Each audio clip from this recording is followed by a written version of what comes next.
What up, y'all? What up? What up? What up? What up? We big. We big. We big. We big. We big. We big. Hey, we big. We big. Woo, woo, hey, hey. Listen, y'all. What's up? Hold on.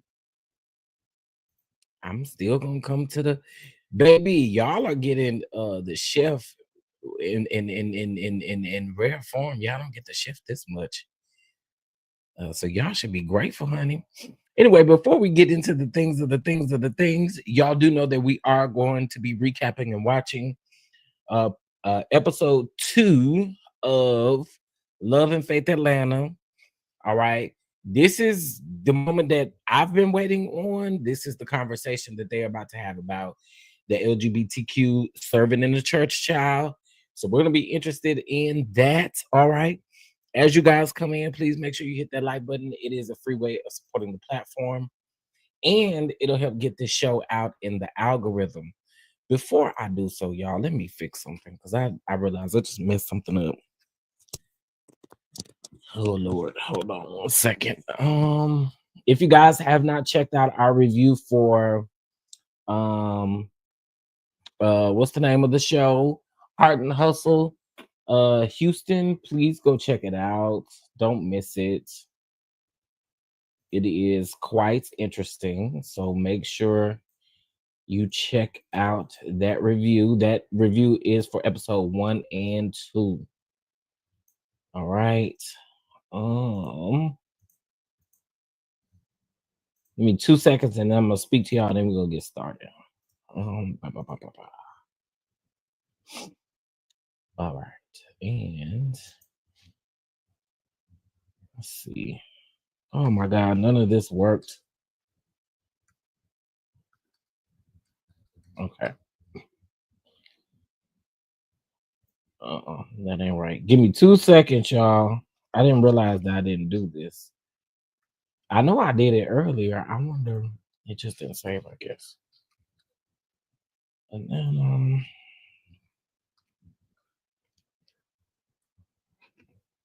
pictures. All right. While I'm doing this, give me 2 seconds and I am all right.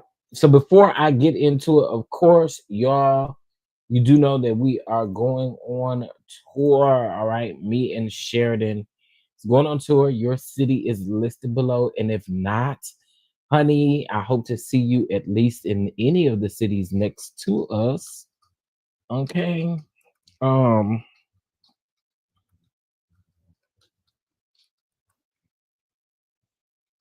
Let's see. All right. And if you go to our website and you use code RASTA, baby, you will get 15% off of your ticket. So take advantage of it while you can, honey. Take advantage. Take advantage. All right. It's saved. Okay. So episode 1, we left off with the men meeting at Bishop Phelps' house.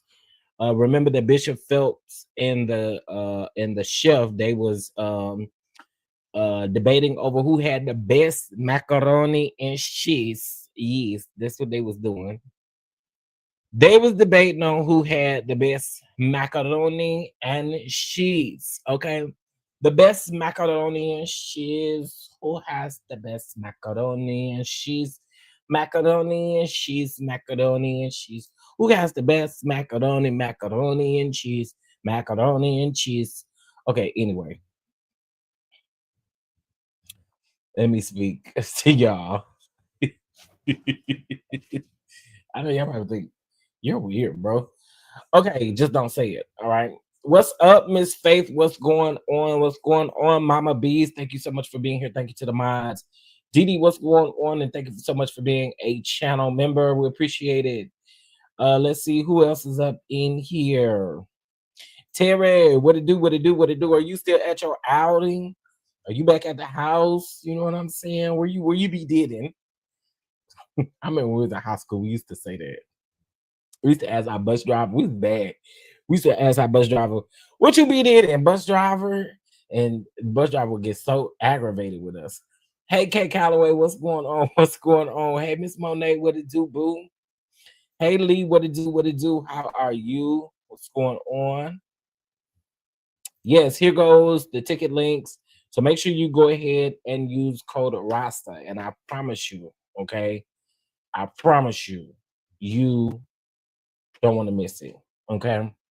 Did that man? He did absolutely. That man absolutely put mustard in his macaroni and cheese. I've seen people do that, but it's a no for me. It's a no for me. I've also seen people use Dijon mustard, you know, not regular yellow mustard. But I don't know. I thought that whole thing was a little strange for him to use regular mustard, but I've seen other people do it before. So I don't know. You at the house. You can't be out too late, too long, huh? It's hot as a bug out there. Hey, Miss Angie, what's going on? What's going on? Okay. Y'all, so let's go ahead and get into the episode. Y'all know the episodes are not long, and that's one thing I love about it, baby. This episode is 26 minutes. Okay. So well, that's not what I was trying to do. Let's make it white screen. And let me share my screen. What's up, little baby? Let me share. All right. Now, you guys know that you can find the full episode uninterrupted on Merge TV. Again, you can find the full episode uninterrupted on Merge TV, and the link is in the chat. All right. Y'all ready?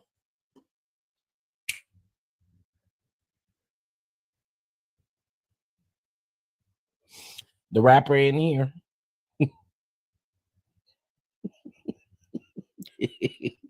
No, the rapper's not in here. The rapper's definitely not in here. All right. Let's go ahead and let's get it crack-a-lackin'. Let's go, baby.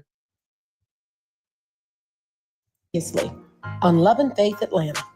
Pastor Tammy Haddon is coming. Meeting new ministers can be a little tricky, catty. This whole patriarchy thing in the church is out of control, and they act as if it doesn't exist. Man has the nerve to challenge somebody in their own kitchen. I challenge you in your kitchen. He's making cheese and macaroni. Yeah, I'm making macaroni and cheese. That's a difference. You know, her mom just died. I'm sorry to hear that. What are you guys doing to maintain the people, to bring the people back? We preach the gospel. The people will come, and the church will survive.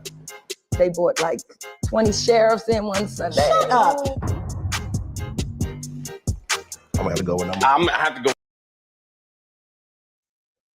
By the way, y'all, I'm gonna do some research on her situation. I'm gonna have to do some research on her situation because I do find it interesting.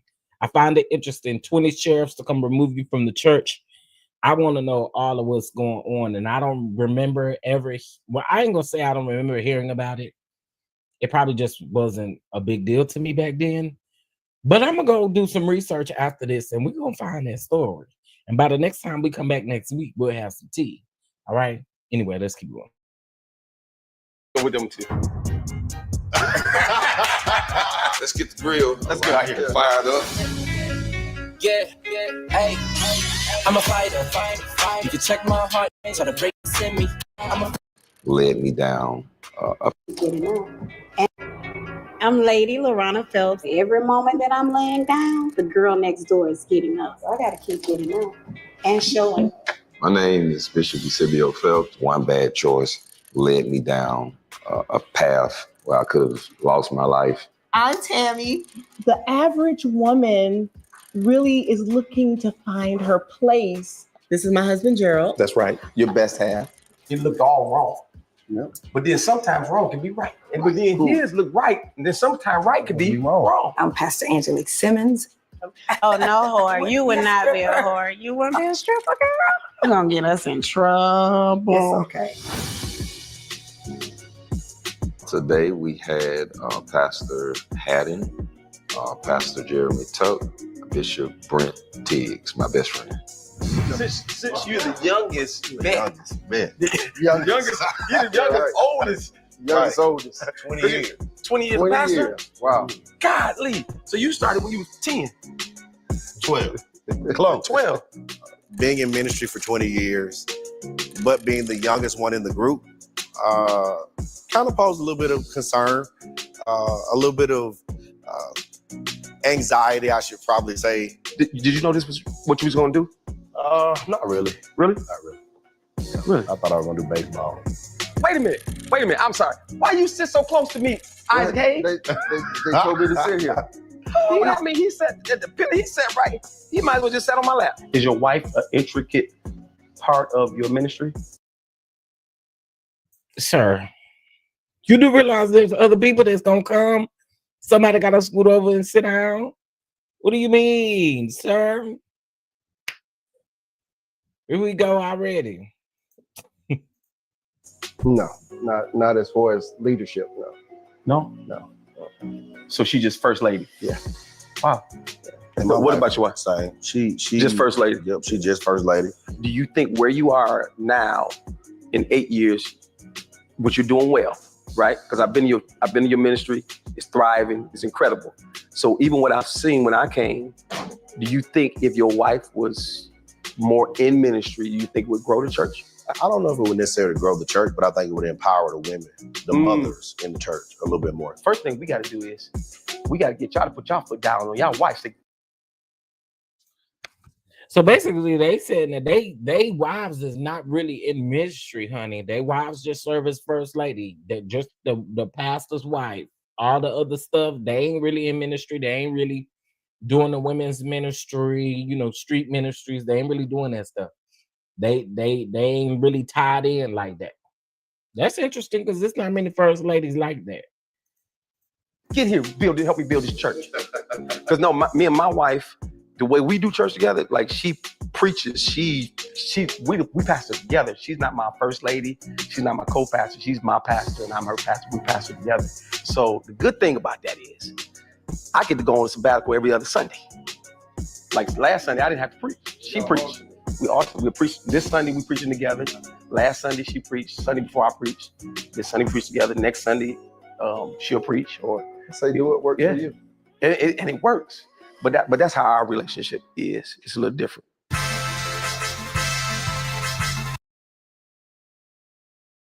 No shade. If I had to compare him to somebody, I would compare him to what's his name from LA. He give me a lot of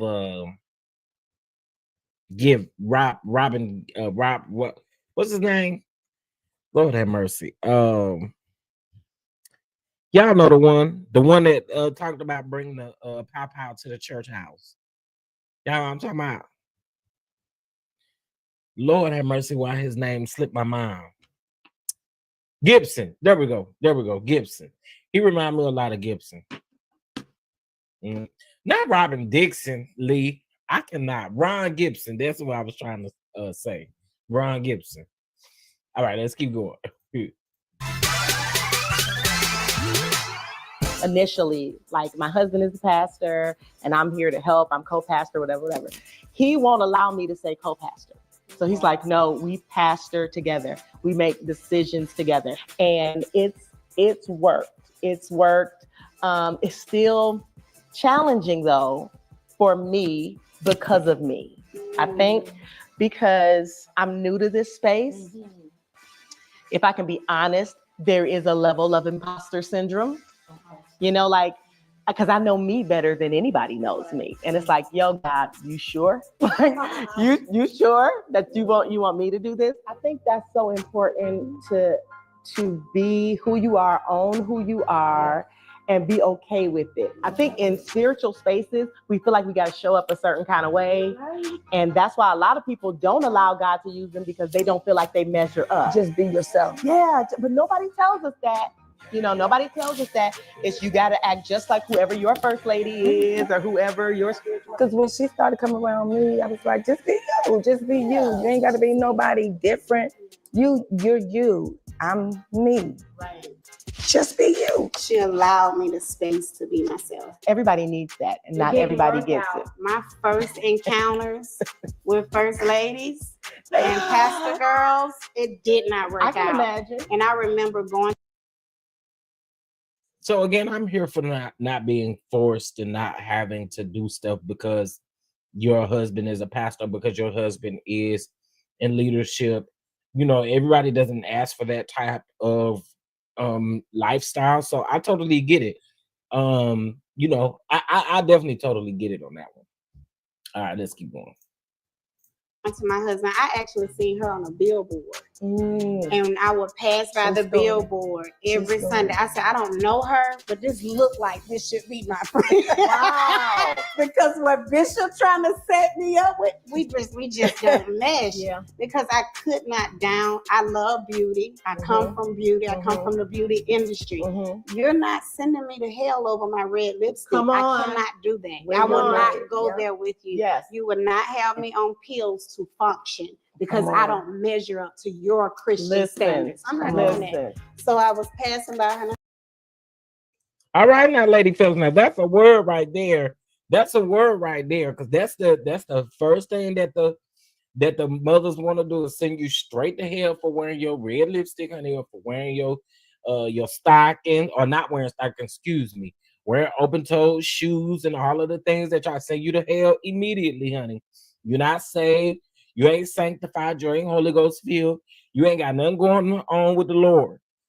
And they be trying to get you. So she ain't said nothing but a word right now.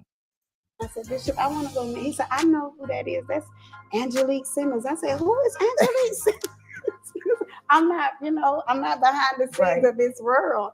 And he said she was married to Prophet Nathan Simmons. I said, okay, who is that? I had no idea. I said, all I know is I want to meet her. She's having a book signing. Take me to her. That's so dope. That's how we became. How long y'all been friends? For 10, this is our 10th year. 10 years. Really? 10 years. So, like, how are you guys managing the gay community? I'm gonna let you go first, Bishop. We don't. You don't manage it? No. Jesus. And why? I'm not a gay affirming church. Okay. I don't affirm gays. I mean, I don't think you have to be them, gay affirming to. I accept them, but I don't affirm them. Is anybody in your family gay? Yeah.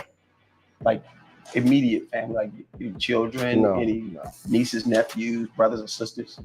No. What's it like being pastors, having a gay son? Amazing. We love our son. My pastoring has nothing to do with me being a father to a gay son.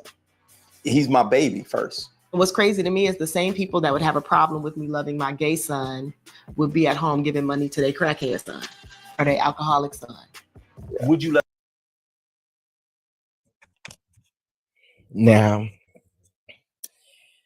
Now,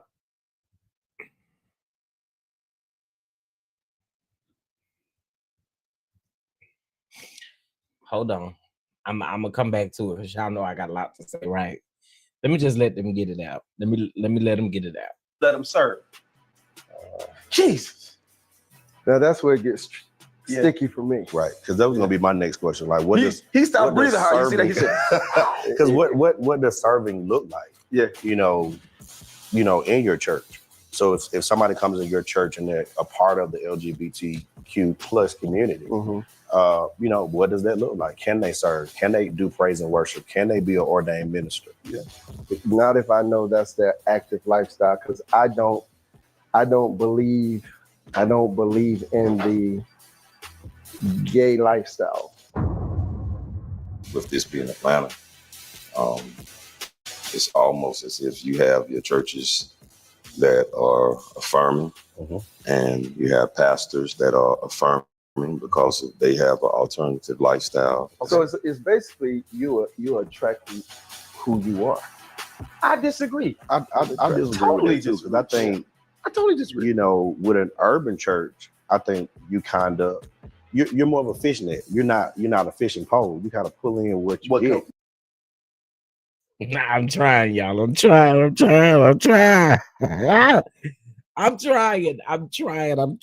trying. He basically just said because some of them allow people in the church who are gay to serve, that they become them because they allow them to do that. I don't agree with that. And I'm gonna also say something else too. What gets me when it comes to the church folks, y'all act like y'all have a time limit on people's deliverance. You have a time limit on the way that you feel like people should. This is what I don't understand. So if I'm in the choir, I guess I have 4 weeks, 5 weeks to become straight before you allow me to be in your choir or allow me to usher. Is that what it is? I'm just wondering, like do you put a time limit on it? Do you put a time frame on it? Like, hey, you got 6 weeks before, you know, all the gay need to be out of you and you need to be straight, and this is what we need. Like, I get it. The conversation does need to be had. I agree. But I don't think that they need to have a conversation with someone who is not a gay affirming pastor in the presence, because again, I feel like you need to hear it on both. You need to hear it on all sides. And so I feel like the key element that they're missing is a gay affirming pastor. And let me just give you guys the definition of a gay affirming church. I just want to do that. A gay affirming church is a religious institution that welcomes and affirms lesbian, gay, bisexual, transgender, and queer individuals as full members, leaders, and participants in all aspects of church life without discrimination based on sexual orientation or gender identity. These churches often have public statements to covenants declaring their commitment to the LGBTQ inclusion and equity. So basically, a gay affirming church is someone who is considered to be fair all across the board. They're not just basically telling you, I got to turn you away because you like men. I got to turn you away because you like women. I got to turn you away because you're transgender and you decide to come to my church. I got to turn you away. You know, that, yeah. Hey, MJ, the best singers in the choir are the gay. Listen, the thing about it is, at the end of the day, and I always say this, churches would not be operating without gay men in them.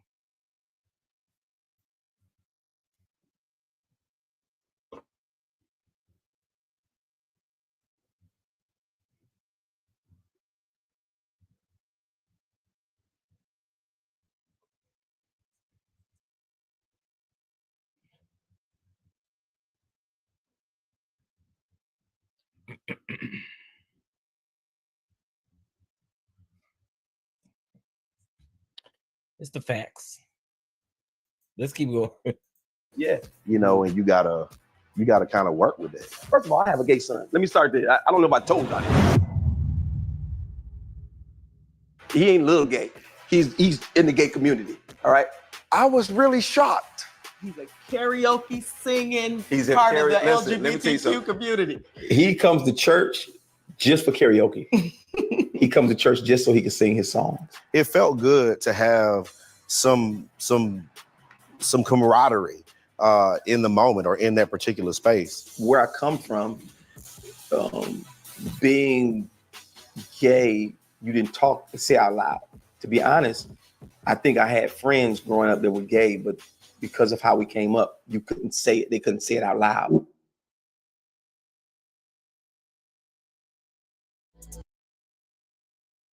Now that part I totally get. I've heard that from, you know, older people who are gay and all of that. Now that's a good question, Mama Bees. I totally agree. I feel like you never know who paying their tithes and their offering, and you taking it every Sunday. I totally agree. It's not a problem when you take the tithes and the offering. It's not a problem when you need the choir to go down to Choir Fest and do their big one. It's not a problem when you got a conference coming up and you need some help. You need some volunteers. You need some people to help you out. It's not a problem during those times. But then when folks start asking questions, or when folks start being in a certain place, that's when y'all want to start asking questions. And that I totally agree. That's all it is. They'll accept the gay as long as you don't say it out loud. They want gay people to stay in the closet. Absolutely. And I feel like if a lot of them would come on out, Bishop Yvette Flounder said, come out from amongst them. Come out from amongst them. Y'all sitting up in the closet. And what we not gonna do is we're not gonna talk about the number of pastors that sleep and sneak around with men. We're not gonna talk about it. Gay men at that. Hello, Bishop Fred Matthews. There's a whole lot of them out here. I'm just saying. So, you know, but again, I agree. The conversation needs to be had, right? Conversation needs to be had. Some of these pastors preaching fire and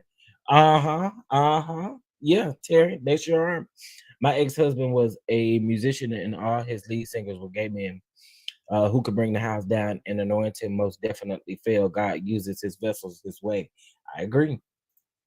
They ain't questioning the tithes at all. None of that. Nope. And do your older son go to your church? Our oldest son comes to our church. Right now, he's not interested. And that's hard. So you're just trying to show him love. Yeah. Okay. And so our stance is, we love you. You know we love you. I respect you, but you also have to respect what we believe and what we stand for. And it's gotten touchy at times, especially with Dad. You know, it's gotten touchy at times. But what you mean by touchy? There have been times that he would probably want us to just be okay with some stuff. And my stance is still, especially Dad, is like, we love you, but I'm not going to not say that this is, you know, wrong or whatever. And so he's had problems with that. To be honest, I have some, you know, in my church, and we work on deliverance. We work on helping them become delivered. It's hard, and they are open to tell me their lifestyle. They're open to, and we talk real talk. Yeah, because for many of them, you're telling me what is normal to me is not normal, right? You know, because many of them, this is all they've known. The attraction has been there as long as they've known they're attracted to something or somebody. This is not necessarily a deliverance issue as much as it is a discipline issue, because it's not a spirit, it's the lust of the flesh. So when we start talking about deliverance, we're like, it's bigger than you. You got to wait on God. But when we start saying, no, this is a discipline, it's the same thing for the heterosexual that's unmarried, right? Or the drug. Or get your flesh together. And then that puts it back on them, because you have so many people in the community. Yeah, you got so many people in the community that feel like, well, God must not want me delivered because I still have these desires. Well, no, you just can't act on them. Just like a heterosexual that's single. Just like you can't get to that, sis. You can't get to that. You know? Exactly. So just like me, what does this look like for your church? Like, if I can be honest, this generation, these churchgoers, I think they're seeing it at school, they're seeing it at work, they're seeing it everywhere. So they're used to having to deal with the community, and many of them now is family. You know what I'm saying? So They've learned how to do life with them, learned how to love them. And so it's like, now I worship with you. And you need God just like I need God. So I really think the biggest problem is from the pulpit or the older saints. I don't think church people. Like, ooh, they make such a big deal. Oh my God, it bothers me so bad. Because I'm like, why do you have to be mean? Because church is a hospital. Yes. And everybody is welcome to. Yes. See, I mess up these alphabets. So, LBGQ, LBGQ. What is it, LBGQ? And so, no, I wouldn't ordain anyone, but I have church members that are gay. They have a right to come. And you a liar, and you want to talk about them, but you a liar. You a liar, and you a hoe. Right. Listen, for real. Come on. I've had pastors DM me. I've had people inbox me that are in position with gay children, but they can't say anything because they'll be removed from their positions in churches, or people that just want to know how to navigate this space, because the truth of the matter is there's at least one LGBTQ person in every family. Yeah. I don't care who comes to church or ridicules. I don't care if the Pope came and said, disown your son or you can't be a pastor. I guess I'm no longer a pastor because that's my seed. And I'm responsible for him first before I'm responsible for anybody else in the church. Yeah. Gentlemen.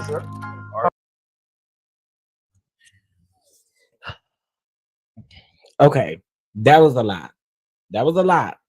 What's up, IPV? That was a lot. That was a lot. That was a lot. That was a lot. That was a lot. That was a lot. That was a lot. That was a lot. So here's what I mean by that was a lot. So Terry asked me to speak on deliverance.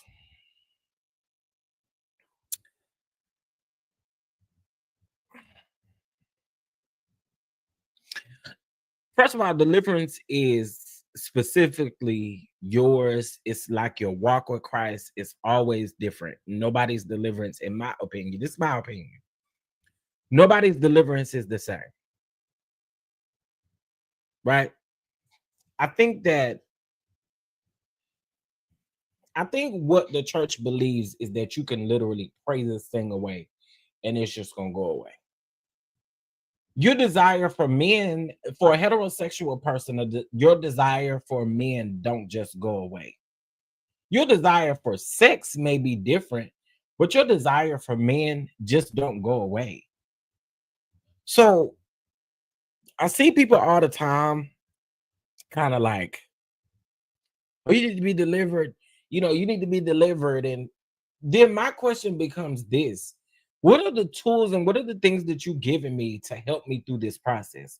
A lot of times y'all give folks a scripture to go read, but it's nothing behind it. There's nothing behind it, but you want me to deliver or to show you that I'm delivered before I get to participate or do anything in the church. Like, let me use this for instance, right? I'll use my situation for instance. Somebody did something to me who was in leadership at the church. And I tell y'all this story all the time, right? Somebody did something to me in leadership at the church. I went and I literally spoke to someone who that I thought could or help with the situation. But instead of holding that particular person accountable, because I was still under the age of 18. Yes, I was. I was 17 at the time that this happened.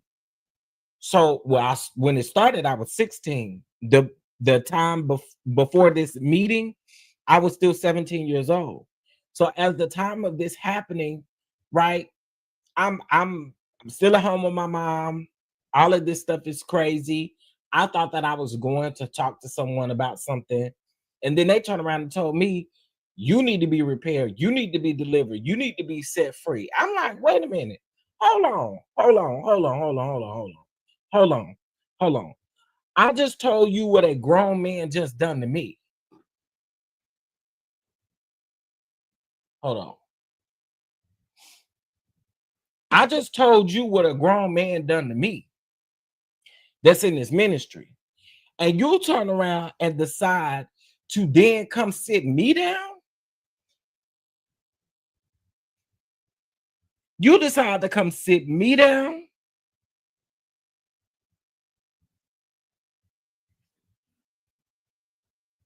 How does that work?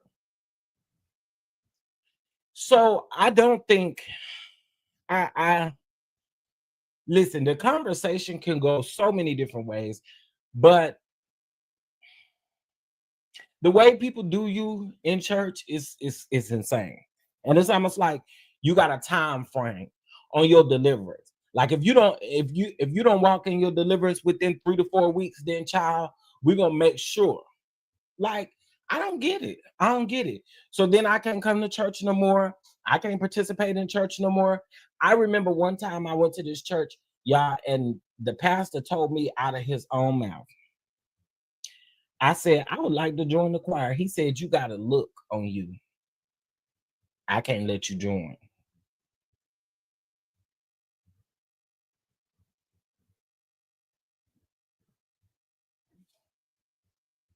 Girl, you got 20 punks already up here. What is you talking about?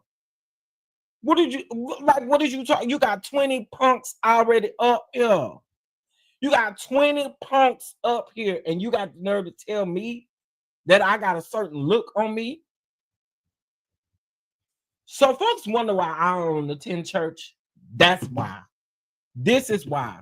Because people can be so cruel, so nasty, so evil that you don't gotta, like, you be like, okay, cool. I'll just listen to my Lisa Knowles and the Brown Singers at the house. Shirley Caesar will send me on through where I need to be. You know, like, people are cruel. The church can be cruel. Very cruel. Let's keep going. I'll go. World leader, how are you? Thank you for letting me come. Man, we're so grateful to have you, man. You We're owe me ready to have gas some money. burgers This in a is minute. far, brother. This is a long way. It's God's country. Yeah, well, listen, all of it is. Let me ask a question. Would you ordain your son? If he's gay, because here's the thing I'm learning. This is what I'm learning. No. Would you ordain an openly gay man or woman? It's simple, yes or no. I don't want to hear no. You just want the yes or no. Like me, I'm a loose cannon. I'll say whatever I feel. Don't do it now. You know, because I don't care. I want you to care. Just want to hear yes or no question. I mean, I have. Because my church is Jesus model. I'm a creative pastor. I'm a we love everybody pastor. I'm a what you call the Jesus model pastor. We're full of sin. You ain't nobody in here ain't got no sin. I smell sin all over y'all. It's just control. That's the ribs. But let me interject, Bishop. I guess I've been in Atlanta the shortest amount of time of everybody here. And last year, the Gay and Affirming Churches of Atlanta had a conference. And they asked me to come talk about politics and civil rights. Jesus. So I said, oh, it's safe. I'm not preaching. So I sit down, and on the third row is a young man who is a part of my church in Baltimore, who I hadn't seen since I moved in Atlanta. So I said to him, how long you been here? He said, 4 years. I've been there 4 years. I said, man, you ain't been to New Birth yet. I said, how old were you when you were at Empowerment in Baltimore? I said, I came to you at 13. He was following me around. Everybody called him my son. He was always with me. Now he's maybe 25, 26. I said, I owe him an apology. I owe him an apology because he's come out in the gay lifestyle and didn't feel comfortable coming to his father. So I said, our treatment of you has not been Christian. And I didn't model myself as a Christian that you didn't see myself as safe. It went viral that I apologized To the community. And what I stand on is the Black church in particular does not know how to disagree with grace. It's good. We disagree to condemnation. I agree. But don't know how to. You know, lately Jamal has been really giving me like one thing I can say about Jamal. Jamal might have been a whore in the past, okay? I'm just saying, you know what the people said. But lately, Jamal, I think over the last like year and a half, Jamal been really like given a good word. He's really been given a good word when it comes to certain stuff, and I really think it has a lot to do with his new wife. I do. I think that and honestly, y'all, this is me being honest. It don't give me that he giving Pastor Slanger since he married to this woman. It seemed like this woman really do have him grounded. And I don't mean no disrespect. I can't remember her name. Dr. Bryant. I call her Dr. Bryant, my bad. And so I really think that he's been doing good with her. And I don't think that he is up to his horrible ways like he was before. I don't know. He seems happier. He seems more grounded. I think all of those things can be true about Jamal. So shout out to Jamal, because that was the word what he said. And I'm glad he took the accountability and said, I need to apologize to him. I do remember when that went viral though. I say, hey man, I hate beards, but I love you. Yeah. Because I think the Black church has are the pioneers of cancel culture. Is that we're going to cancel before everybody. Somehow or another, we found the dogma of the gospel without the grace. That's what I don't like about church. That's really what, because we reject people that we should accept. Not accept what your struggle or your sin, but accept you as a person and love you. Yeah. To the place that you want to get to, a place of discipline. Yep. That will help you be delivered. Because that comes with walking with God. And if you don't let me stay in church long enough to figure out how to walk with God, because you treat me like I ain't nothing, I'm never gonna get it. I'm so sick of the church, I can't see straight. I'm finding a problem with the church kind of having their foot on the neck of women. Yes. Like there are some churches that will flat out say we don't believe in it. There are some that will say, yeah, we believe in it, but they still gonna put their foot on your neck. Would you think the church has a problem? So would you say they deal with sexism? Absolutely. Absolutely. Patriarchy, absolutely. No, what I'm teaching the people is to lose your mind. That's an emotion that God gave us. It's healthy to cry. I'm going to release this. But what I've decided is that I'm not allowing anybody, and I'm getting ready to be aggressive with what I'm saying, bypass me. God put something on my life. And I got to trust him to carry me through this season. Yeah. And for every moment that I'm laying down, the girl next door is getting up. So I got to keep getting up and showing up. So Tuck, why did you decide to ordain somebody that you knew was openly gay? And then let me ask this question. It's two part. Okay. Would you ordain somebody that you knew was a practicing robber? He robs. He Atlanta is the home invasion capital of the world.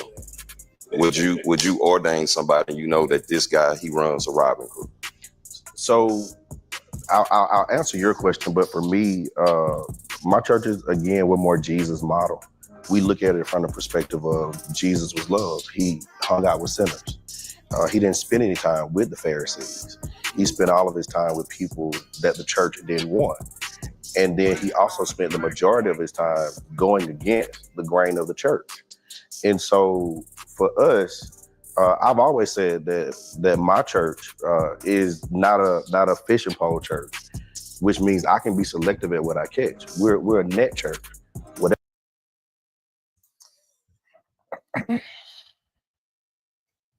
Okay, Bishop Phelps. Let me just say this: a robber.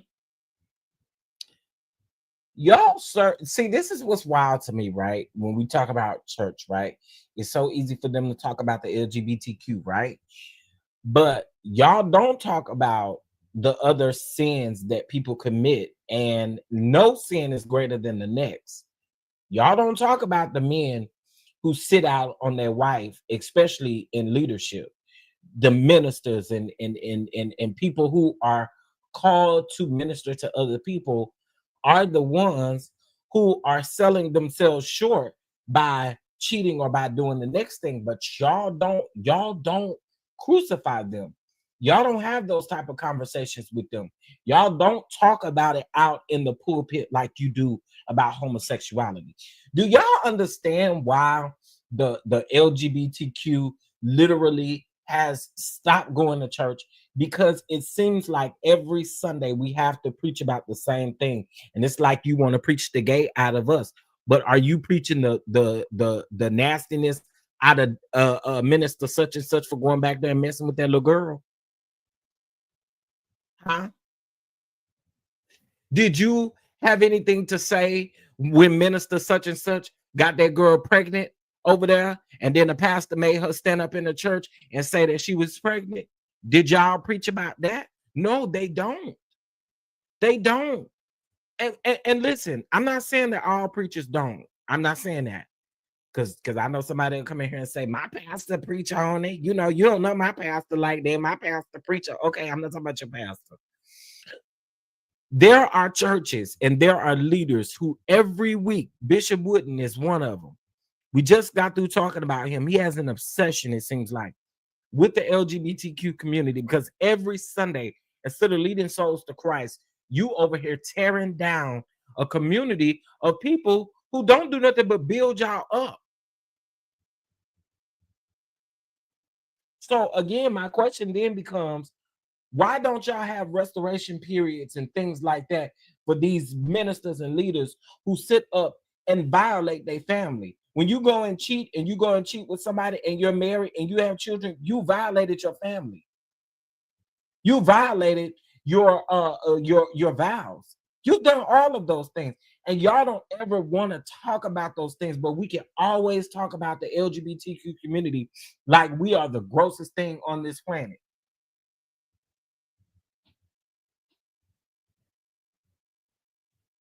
And then we get to talking about the deliverance piece of it again. This is why I say, what does it look like? So for me, I have to be delivered from homosexuality within a month in order for me to serve, in order for me to do certain things. This is again, I just rather just stay around here at Bedside Church of God in Christ and just have my service with Bishop Pillow and First Lady Blanket, because I know Bishop Pillow ain't gonna judge me, and First Lady Blanket gonna sing me a song every Sunday. She gonna send us where we need to go. That's just the way that I feel, because now it does not feel good when you got a relationship with God. Like, can't nobody tell me because I'm gay that I don't have a relationship with God. And I think that's another thing. It's like, because we gay, we don't have a relationship with God because he looks down on the things that we do. That's just like saying that the person that went to go rob the bank don't got a relationship with God. I don't know what they got going on. But it doesn't equate because I'm gay that I don't have a relationship with Christ, or like I don't have my own thing that I'm struggling, or that I do pray every single day, multiple times a day. That stuff doesn't leave me because I choose to be gay. So, I listen. This conversation, it definitely needs to be had. It definitely needs to be had. I was gonna wait till tomorrow to do this live, but I think today was a great day. Let's keep going, y'all. We got 8 more minutes left. Whatever we pull in is what God wants us to have. But this is your third time saying your church is the Jesus model. What you think our church is? I believe, but so I believe that your church is the Jesus model. But I was saying, yeah. So as for me, when I'm saying it's for the Jesus model, he preached on love. He preached on forgiveness. He preached on salvation. On a scale of conservatism, he's a 2. Yeah. He's a 2. So you're very extremely liberal. Right. Yeah, but most black churches in theology are conservative. Yeah, we are biblically Republican. Right.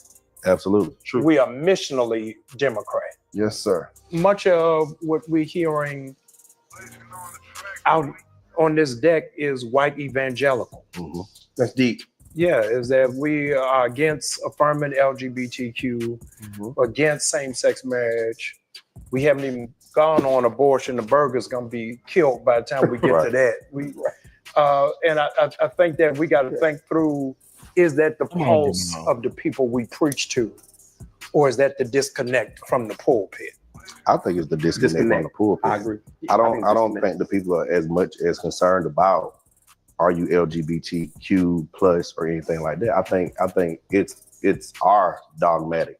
I guess my question is I don't know how we could ordain the fornicators, the drunk, the crackhead, but then I can't ordain the individual who may love the same person. Yeah, but I think you got to bless the baby in the office. But in white churches, they blessing motorcycles. I'm gonna flip this table on. They blessing dogs. They got dog blessing day. But we don't even think that the baby has that level of value. Right. Yeah, I mean, and so the No, whole you don't believe it. Oh yeah, I would baptize the baby. You wouldn't baptize no yes, baby I would. in the pulpit. Yes, I would. In the pulpit during regular service. Yes. Not on Thursday. And they not Yes, married. I would. Yes, I would. The You gonna get put out. Are you still coaching? I'm still You gonna get put out. Yeah, I'm still All right. You. No, this is great. You just got yourself cut. That's an innocent child. I agree. And I would not take that child into a back room and baptize. I would baptize that child in public. Yeah. Let me get clarity. So you're saying that you would baptize the baby of a gay couple? I would Choose your words wisely. Right. The baby, the baby is innocent. The baby has no Yes or no, Bishop? Yes or no? There we go. So if that's the case, you might as well Turn ordain. your- You might as turn well your card ordain. in. Come on over to the right side. Come on. If that's the case, Come on over. if that's the case, because and this is what at the end of the day, I think it's about what it projects overall. This theological, this way of thinking is so crazy to me. What? So, okay. So let's say me and my man over here. What my man name gonna be? I had to be careful to make sure I don't get y'all no real name. Jason. Let's say my man Jason over here. Hey Jason. Hey man. You know, this my man over here. Hey man. Yeah, hey Jason. Oh, you want me to use L? I can use L Teddy. Okay, say L Teddy, my man. Hey L Teddy, yeah. Hey. Okay, and then we decide that we're gonna go. Somebody gonna have a baby for us, right? Newborn. Talk a newborn baby. I can't take my baby to the church to get blessed and what you call it, Chris? I can't do that because me and L Teddy had the baby belongs to us.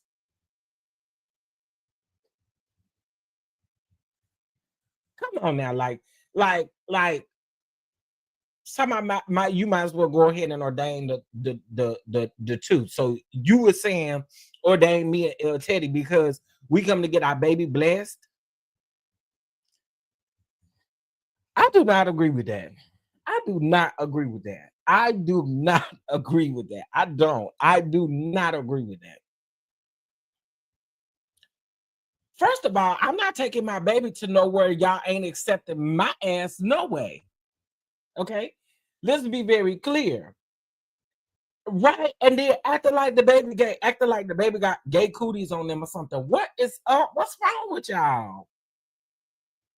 But again, you're gonna never catch me in a church and you pray over my baby and you don't even like me.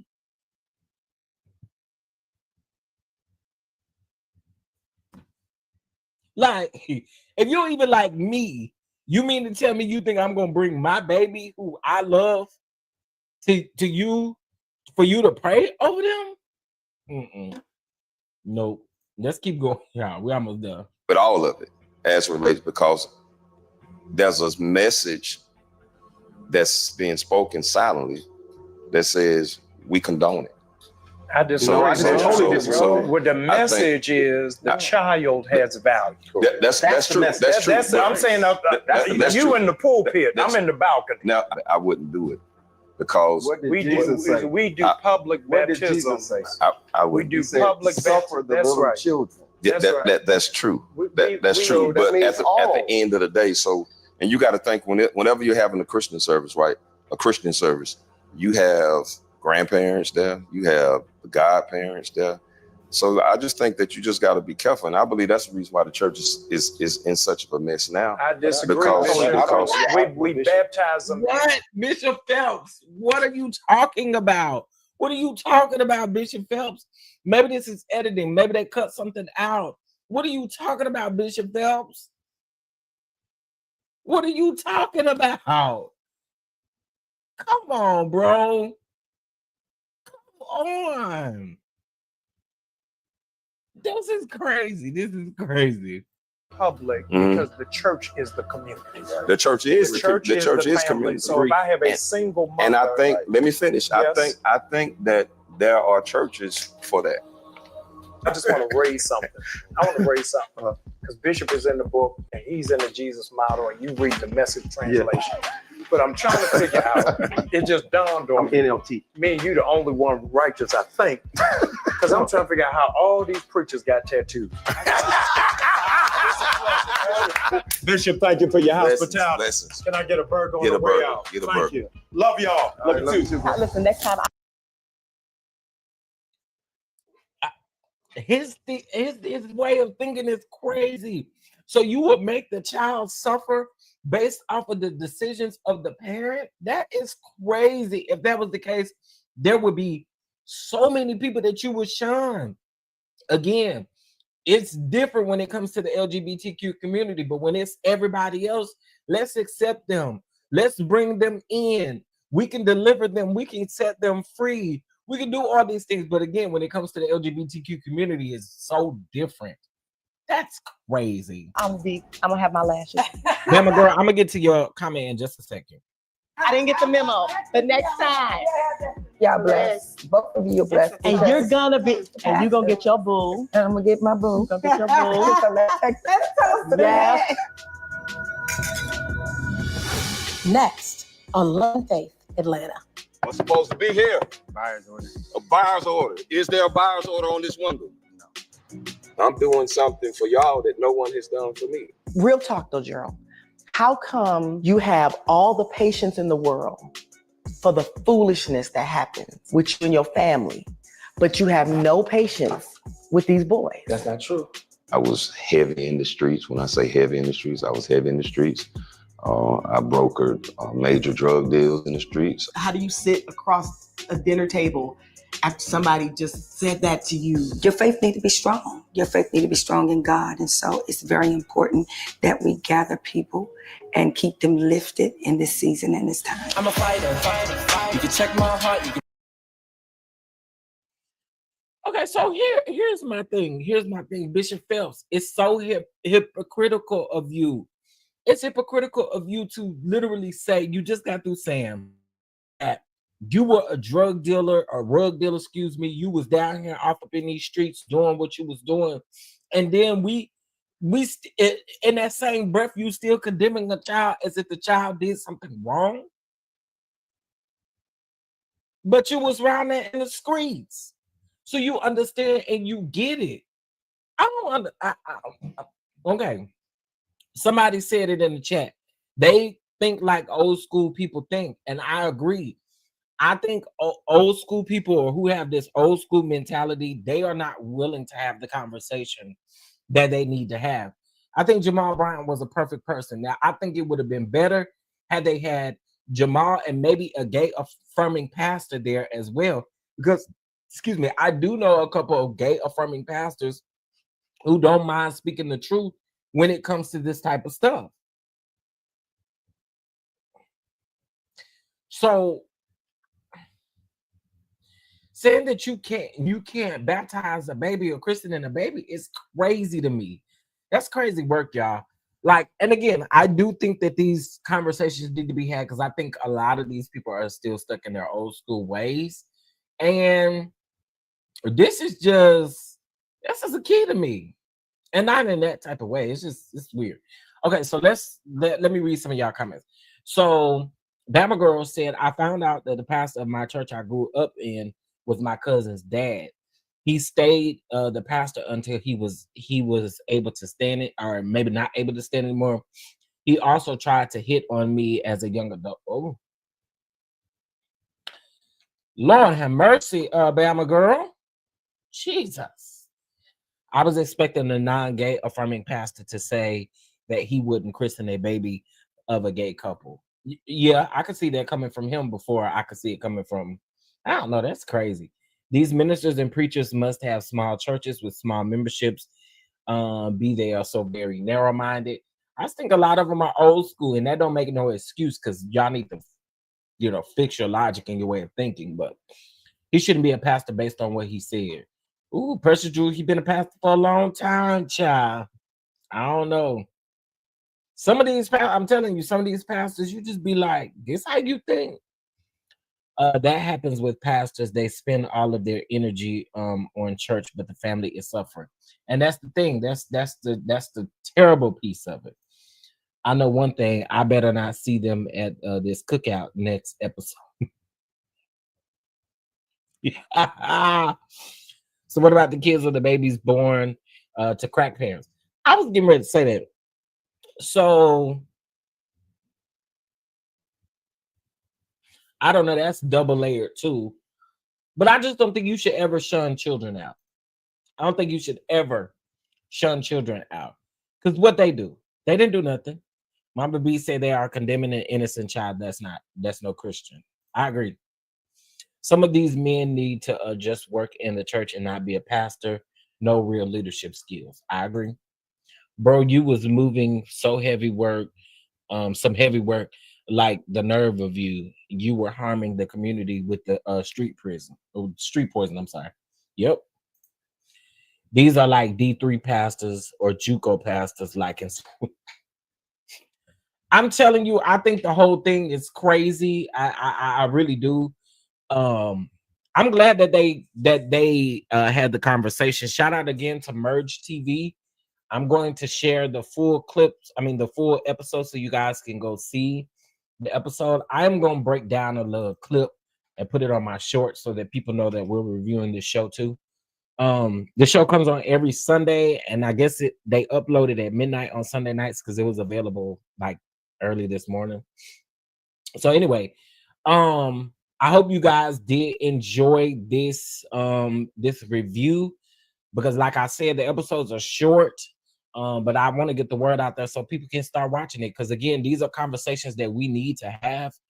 These are very important conversations. If y'all wanted to know what I was eating, maybe I had some watermelon over here that I had squoze some lemon juice on. But yeah, I think these conversations need to be had. And a lot of these people, they're not going to change their ways, even if we do have the conversations. Let's just keep it a buck. They won't change the way. They won't change their ways at all. Okay. All right, y'all. Listen, I'm out of here.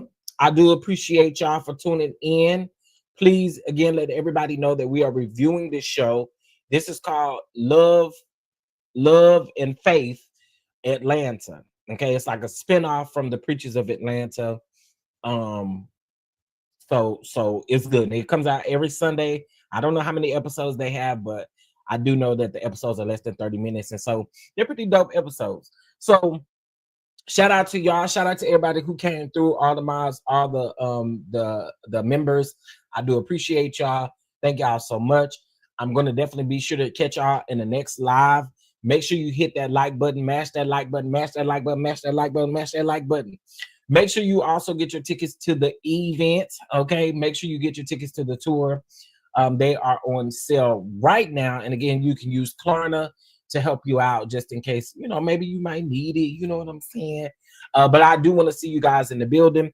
Charlotte, Chicago, October the 18th, Atlanta, November the 7th through the 9th, November 16th, Charlotte, October the 25th through the 26th, Washington, D.C., and December the 7th, Dallas, Texas. Need to see y'all in the building. Also, remember August the 22nd, the olive oil, the DonDons drip will be dropping. So make sure you get the drip while it's dripping. All right. With that being said, I'll talk to y'all later. Peace.